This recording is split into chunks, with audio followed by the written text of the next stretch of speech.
Congress and a nation divided. It's a sad day because nobody comes to Congress to impeach a president. No one.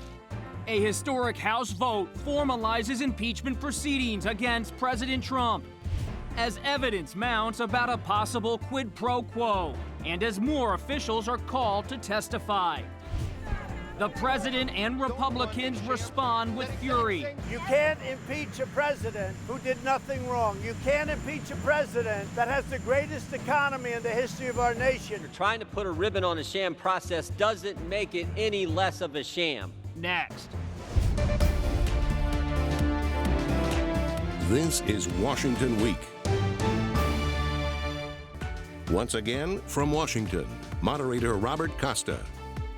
Good evening. After 5 weeks of closed-door testimony, the House voted along party lines on Thursday to approve a resolution that establishes the rules for the next public phase of the impeachment process. The vote closed a tense week in Washington as another round of witnesses testified about the president's conduct and lawmakers sparred. The impeachment inquiry has built a powerful body of evidence around President Trump's call with President Zelensky of Ukraine when he told the foreign leader, "I'd like you to do us a favor, though." History will ask you when you cast this vote, when you cast a vote to justify something that has gone on behind closed doors, what do you know that happened there? Joining us tonight are 4 reporters who have been on the front lines of this story at the Capitol and at the White House. Nancy Cordes, Chief Congressional Correspondent for CBS News. Vivian Salama, White House reporter for The Wall Street Journal. Peter Baker, Chief White House Correspondent for The New York Times. And Jake Sherman, Senior Writer for Politico and co-author of Playbook. Let's begin with that House vote. Speaker Pelosi remains at the center of this debate, driving the inquiry and her party's strategy. And as Jake wrote in today's Playbook, quote, Democrats have several key hurdles over the next few days to keep their ranks together. At the moment, they're about to head into a recess week. The big question, how do they keep the momentum going? Jake? So they have to get this in public. They have to move this hearing, these depositions from behind closed doors to a more public setting, and that's what this vote was about this week. People are going to go home and they're going to get questions, and Nancy Pelosi and the Democratic leadership want them to talk about them defending the Constitution. They say almost to a person, they didn't come to Congress to impeach a president, but here they are. They found themselves in a moment that they can't turn their backs on. This is what Pelosi thinks. But again, they're about to have a bunch of witnesses come to Capitol Hill, or not come to Capitol Hill, and not testify.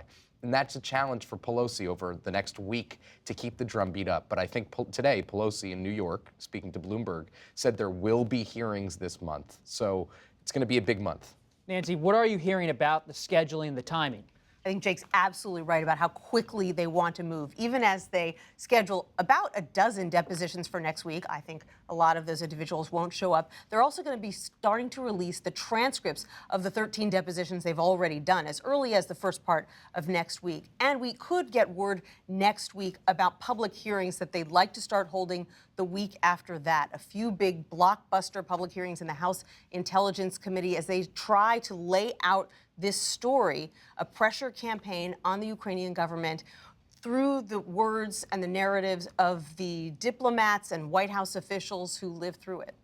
What's the view at the White House? Do they see the Democrats moving forward in a commanding way?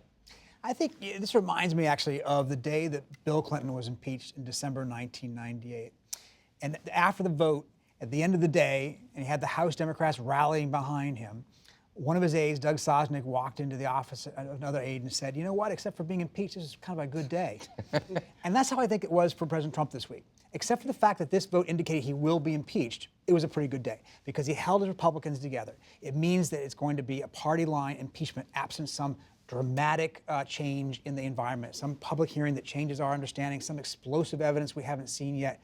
Because it's a whole lot easier as a Republican in the House to vote to have an inquiry than to actually vote for an article of impeachment. So if you can't vote or didn't want to vote or don't think there's a reason to vote for an inquiry, it's going to be hard to see how they would vote for an actual article of impeachment. Vivian, Peter mentioned the Republicans for now are holding together. How did the White House hold the GOP together this week? Well, a lot of it was just outreach by the president. And what we've seen is very interesting where there wasn't really much of a strategy for the last month. The president obviously likes to control the message, not just on this, but in general, he likes to control messages. And so there was a lot of talk about the formation of a war room for a while, and then it went away. And now there's discussion about possibly separating the impeachment strategy from the rest of the White House strategy. I mean, correct me if I'm wrong, Peter, you would know more, but that's sort of the way that the Clinton White House approached this issue as well, where they said, you know what, let's separate it. Let's have the president and the White House staff focus on policy issues, promoting the economic growth and things like that that are going to get him into the election year, and have other people from outside come in and focus on the impeachment strategy. And so that's a lot of talk, but right now we don't see it happening. And Republicans are going to him, really pressing him, saying this is the way to move forward. But until now, we don't have a concrete plan. But frankly, the White House doesn't need to do that much to keep people in line as long as Republican support for the president stays as high as it is. There's a new Washington Post poll out that shows that only 18% of Republicans think this president should be impeached. If the numbers stay like that, then Republican lawmakers really don't see a value to them stepping out of line and voting in favor of an impeachment inquiry or in favor of impeachment itself. Right. Jake, what about when you look at the Democrats? There were two breakaways from Speaker Pelosi, Congressman Van Drew of New Jersey, Congressman Peterson of Minnesota. Were there more cracks that we didn't see behind the scenes, and what did you make of those breaks? No, they're not. Democrats are remarkably unified here. Pelosi's done an amazing job at controlling a process and selecting a chairman in Adam Schiff, the Intelligence Committee chairman, who she trusts, who is managing a very tight process at the moment. Van Drew is kind of a interesting case. He voted no on Speaker. That's not a way you can vote. You have to vote for a human being. Colin Peterson, Donald Trump won Colin Peterson's district by nearly 31 points. He has been around since 1990. He's always kind of voted far right of his party. So, yeah, I mean, listen, Democrats are sticking together. There's bumps on the road. There are questions about how the process is playing out and questions about what it will look like in public, where it's going to get a lot stickier and a lot more partisan. I think that's right. I think that the important thing, though, is that they want it to remain partisan, right? That's what the Trump people want. Mm-hmm. Just like Bill Clinton wanted the 1998 impeachment to be partisan, because it meant that he would be acquitted in the Senate, where you need a two-thirds vote to convict. So does Donald Trump want this to remain partisan. So the argument about process may go away to some extent because they now have voted an impeachment process up. But the Republicans want to keep it us versus them. As long as us versus them, he'll be. Do they want this to drag into the election year in 2020? I don't think it's already in the election year. The president has 3 rallies in the next week alone. You're going to hear a lot about this in these 3 rallies the next week alone, and that's the problem with the idea of having a war room. Mm-hmm. Clinton was part of the White House that didn't focus on it, at least in public. Of course, in private he did. In this White House, the president would be the guy leading the war room. Mm-hmm. Well, and if it does drag into an actual election year 2020, that's going to be a big problem for 6 candidates in this very large Democratic field. There are 6 Democratic senators. If there is a Senate trial that lasts for weeks in the month of January or February, those are very important days that instead of being out on the hustings, campaigning in Iowa or New Hampshire, they're going to have to be sitting in their seats for many hours every single day. They can't speak on the Senate floor, and that is not what any candidate wants to be doing in an election year. And that's on the horizon. But for now, there's this procession of current and former Trump administration officials who testified this week. Vivian has been covering the depositions along with others at this table, and her reporting looks at the latest key witness, Lieutenant Colonel Alexander Vindman, the top Ukraine expert on the National Security Council. He listened to the call between President Trump and President Zelensky of Ukraine over the summer, and Vindman said in his written statement that the summary released by the White House did not match his own recollection of the call. He also said the U.S. ambassador to the European Union, Gordon Sondland, told Ukrainian leaders they, quote, need to deliver specific investigations to secure a meeting with Mr. Trump, a nod to that alleged quid pro quo. The significance of Vindman, has this turned the probe on Capitol Hill in a more significant direction? Does it give Democrats more of the ammunition following the testimony by Ambassador Taylor? This was a big week for depositions because we heard from 2, not just 1, 2 current NSC officials with firsthand knowledge of the phone call between President Trump and President Zelensky in July. And both of them said that they had some concerns because of the fact that President Trump raised the issue of investigations in the phone call. This was something, of course, hearing it from current NSC officials, both of whom claim to have, come in a nonpartisan manner to talk about this. This was obviously something that was very troubling for a lot of people, Republicans reacting to it. Vindman in particular, lieutenant colonel in the Army, a Purple Heart. He was a Iraq War veteran, wounded in Iraq. He came out there and he said, I just want to do my job. And I was concerned because of the fact that I heard the president talking about this issue and raising bipartisan. He called it concern of an appearance of a partisan play. And so this was one thing that he said in his opening statement. But the other interesting thing that came about this week is the circle closing in increasingly on Gordon Sondland, the U.S. ambassador to the European Union. Gordon Sondland now playing a very key role, as did Rudy Giuliani, the president's personal attorney, because we see now from a number of depositions that there were concerns that he was going out there and people with firsthand knowledge that he was going and telling the Ukrainians, you need to open an investigation either to secure a meeting with President Trump or for your aid to come through. And to hear that from NSC officials, current NSC officials, was very, very striking. Of course, we still don't have them saying any of these things coming out of the president's mouth, and that's going to be the challenge moving forward for a lot of Democrats who are looking, obviously, to move this into a trial phase at some point, is that you don't have this coming out of the president's mouth. What you have is the phone call, which everyone talks about a quid pro quo. Do they link directly withholding of military aid to Ukraine to the investigations to Biden? They're both raised in the phone call, but there is no explicit link, but with Gordon Sondland, you do have a very explicit link according to these alleged testimonies. The truth is that you're right about that they don't have a transcript of the president saying quid pro quo or something as explicit as they might like to prove that, and that's what the Republicans are seizing on to some extent. But they don't necessarily have to. In the Nixon case, one of the articles of impeachment held him responsible for the actions of his aides, right? So if you are able to prove as an investigator that Sondland and Giuliani and others acted in a corrupt way in some fashion, or a way that was an abuse of power, you can hold the president accountable, at least according to that precedent. And I would also add that Democrats are planning to use the president's obstruction, or what they see as the president's obstruction, as an article of impeachment, not allowing these people to testify, holding them back from hearing rooms. I mean, Democrats said for a long time, we're going to take them to court, and then they decided, actually, no, this is enough to bring articles of impeachment against them. Absolutely. And there were attacks from Republicans about the lieutenant colonel, Mr. Vindman, saying he may be a spy, making spurious allegations about him. But Representative Liz Cheney of Wyoming, a member of the Republican leadership in the House, had this to say amid all those statements. Questioning the dedication to country of people like Mr. Vindman, Lieutenant Colonel Vindman. I think that we need to show that we are better than that as a nation. It is shameful to question their patriotism, their love of this nation, and we should not be involved in that process. You know, I was there when she said that, and that came very early on as these attacks just got started on cable, and you got the sense that Republican leadership was coming out and saying that not just to discourage their own members from making those kinds of attacks on Vindman, which they heeded, but also to send a message to the president himself. Hey, don't you go down this road either. They just did not think that that was going to be beneficial to him or to the party to go after someone who had served his country, who had won a Purple Heart, and was clearly still serving this country in a very important role as the top Ukraine advisor to the president. Well, and the president did go down that road, and that was what was so interesting.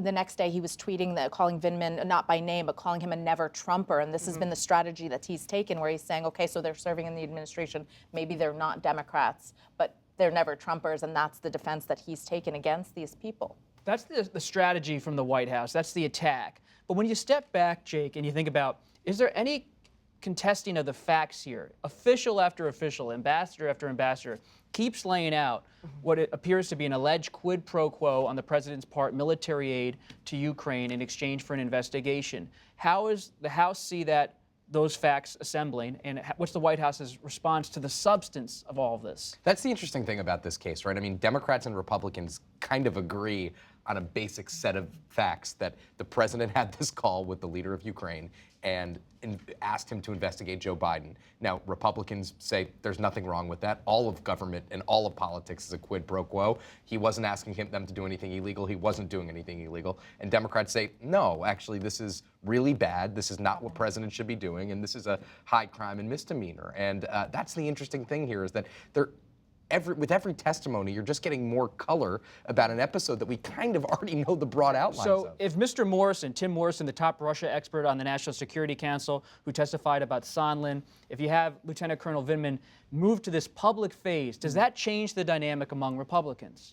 You know, it has to be something rather stunning in order to change that dynamic right now. Already the Republicans have heard from Colonel Vindman, they've heard from Bill Taylor, they've heard from all these people they've heard from Mick Mulvaney, who got on television and said, yes, there was in fact a connection between holding back the aid and an investigation, and they try to take it back. So there's no real dispute in some ways about the facts at this point. It's how you characterize them. And unless some of these witnesses get up there and are so dramatic and change public opinion, I don't see why that would change Republican minds. Could this lead to a pretty speedy impeachment process and vote if all the facts are already here in the depositions? Absolutely, and I think that's what Democrats would like to see happen, partly because they are wary of getting painted by Republicans as a party that only cares about impeachment and nothing else. Already that's the main case that Republicans are making, is that the Democrats have been wanting to impeach this president for 3 years, and they've now just found an excuse to do it. So if they can keep things moving, they feel that public sentiment has shifted, and they don't want to take the chance of it shifting back. So they're going to try to move swiftly, and every House leader that I talk to is eager to get this done by the end of the year. But they're going to face challenges if they're trying to move swiftly, because if you look ahead, the White House continues to contest the whole impeachment process and has urged officials to resist congressional requests. Nancy, in fact, asked House Judiciary Committee Chairman Jerry Nadler about this on Thursday. You say that you have the right to impose appropriate remedies if you determine that the president is unlawfully blocking witnesses. What do you mean by that? One party to a litigation unlawfully blocks the investigation, as this president has been doing, although we hope he won't continue doing it. You may have to take some steps. We may have to draw adverse inferences. We may have to do other things. We'll see. What kind of punishments are you considering? I'm not considering anything at the moment. We'll see what happens. And one of the most prominent possible witnesses on the Democrats' radar is John Bolton, the former national security advisor. As Peter wrote this week, quote, "There may be no one in Washington that investigators want to question more than Mr. Bolton." And he reportedly called Rudy Giuliani, the president's personal lawyer, a, quote, hand grenade who's going to blow everybody up. Bolton's testimony, possible testimony, looms, but his lawyers and others in the Trump administration are challenging whether they should appear, whether they have to appear. Yeah. John Bolton's lawyer said he will not appeal voluntarily. He needs, in effect, a subpoena. But even if he gets a subpoena, he's very likely to go down the route that his deputy, Charles Kupperman, is going down. They're represented by the same lawyer. And what they did was they went to court and said, look, the White House says this, the House says that. Who am I supposed to listen to? Please, Judge, you make up the decision. If Bolton goes that direction, that could slow things down. And to the point that you just made about speed, the question is whether or not, as Jake mentioned as well, does the House go to court? Do they fight out this litigation, or they just simply move on? They would like John Bolton to testify because he was fired by or quit under protest, depending on how you look at it, from the White House. He would seem to be a powerful witness. What I was told today is that you can do both. They can move to the public phase of testimony, have some big public hearings, and they can continue to do depositions. Now, obviously, they've got to cut it off at some point if they hand everything over to the House Judiciary Committee. But even if they move to public hearings, let's say in the middle of November, they could still do a deposition or a hearing with John Bolton if they have that opportunity. They will talk to him anytime they have the chance. And so many people who have come and been deposed so far have brought up John Bolton in numerous contexts in terms of him telling NSC officials to go and report some of their concerns and his concerns to the NSC's attorney, general counsel. Him, again, like Peter has reported, calling Rudy Giuliani a hand grenade and realizing he's up to something and he didn't like what he was up to. Abruptly ending a July 10th meeting with the Ukrainians because Gordon Sondland had raised the issue of linking aid to a meeting with the president. And so all of a sudden, John Bolton comes out weeks after his departure from the White House, again, depending on what circumstances you prefer to view it as, and he played a very key role in basically waving red flags at a time that, a number of people, he was always viewed as a hawk. Some people felt he was a little bit too abrupt with his foreign policy views, perhaps was courting a war with Iran. But all of a sudden, he's, in a way, this unlikely hero in this context because of the fact that he was starting to raise red flags and say something wrong is going on. Regardless of whether Mr. Bolton testifies or not, Jake, when I was talking to House Republican this week, a member of the Freedom Caucus, they said al-Baghdadi, the ISIS leader, was recently killed. The president's airing ads during the World Series touting all of his economic record, and they still feel like they're in a comfortable position. But over in the Senate, talking to Republicans privately this week, one of them privately said to me, it's like a horror movie because they don't know what's around the corner. How do you see the Republicans as this moves public, regardless of whether Bolton comes or not? So House Republicans believe, and we could believe it or not, that there are a bunch of seats, a dozen or so seats that Democrats control that Donald Trump won. And those people cannot have impeachment hung around their head. And maybe they're right, maybe they're wrong. We don't know the answer to that, but that's Kevin McCarthy's very strong belief. In the Senate, you have a more tricky situation in which no one, as you said, is willing to defend this president because they don't believe he's been completely truthful about what he has done and how he has comported himself behind the scenes and on the international stage. Also, there are a bunch of seats that are up that are tough for Republicans to keep. Cory Gardner of Colorado, Joni Ernst of Iowa. These seats are going to be tough. And if you add impeachment into the mix, we just don't know how that plays politically. Case in point, just today, the president said again that his call with the Ukrainian president was perfect, and everybody says so. He said this on the same week that two of his top aides testified behind closed doors that they were so troubled by the phone call that they went to White House lawyers. You mentioned the Washington Post poll. It brings up the question, is it breaking through the testimony, at least at this moment? I don't think, I think that until we see public testimony, I don't know that we're going to see big shifts in the numbers, if then. But my point is that that's why Senate Republicans are so wary about defending the president on the merits or on the substance, as he said this week he'd like them to do, because they don't know what the substance is. Yeah, the fact a veteran of the Clinton impeachment told me the other day, he says, look, in these kinds of cases, the facts always get worse. They never get better. The longer you go, they get worse. But that poll is fascinating because it does say the country is right down the middle, 49-47. And guess what those numbers are like? Almost identical to the popular vote in 2016, right? The country has not moved in 3 years. Nobody has changed their mind. And I hate to say this because it sounds like a talking point, but House Republicans do have a point, right? These are private hearings that are being conducted. But they're going to be public. They are, but they've been conducted now for a month without the president's counsel. And I understand this is standard operating procedure. But if you bring that message out to the American people, we saw that in 2009, 2010, when House Republicans went to every district in America and said the health care bill was written behind the scenes. But why then the senators remain uneasy? They're not singing that line over in the Senate, the Republicans. Well, because they have a transcript that was released by the White House where the president blatantly asked the president of another country. And they face a trial. And they face a trial. And so he asked another president to get involved and to conduct some investigations that relate to the U.S. election. That is already uneasy. Quid pro quo or no quid pro quo. It is a very uneasy position for Republicans to be in. And it's right there, released by the White House. Everyone should read that transcript and formulate their own opinion, but the Republicans have. And that's where they are now. One last tough question for Peter Baker on this special Washington week. The Washington Nationals, world champions. Not a tough question. Greatest week in the history of the world. It's awesome. My goodness. What a Washington week, by the way. The same week that the House of Representatives opens and votes to open an impeachment inquiry against the President of the United States, the team has the first World Series championship in 95 years. It's the only thing, of course, that's brought the country, the city together anyway. And what a story. It's like a movie, right? These guys were down and out from the beginning, 19-31, to come back and win against the dominating team of our year. It's an amazing thing. They're going to merge. Those two stories are going to merge because the Nats are going to the White House on Monday. Exactly. We shall see. They're going to go visit the president who was booed when he visited Game 5. And Jake, you're a long-suffering Nationals fan. I would see Jake at RFK by himself back in 06 and 07. Don't say that live. Yeah, this is great for the city. I felt like some nights I was the only person watching Masson, watching these broadcasts of a lowly team. My wife put up with it for way too long, and it's been an amazing thing to see. Oh, no. Great. Well, I'll be at the parade tomorrow. Maybe see some of you there. I'm Robert Costa. Thanks for joining us, and good night.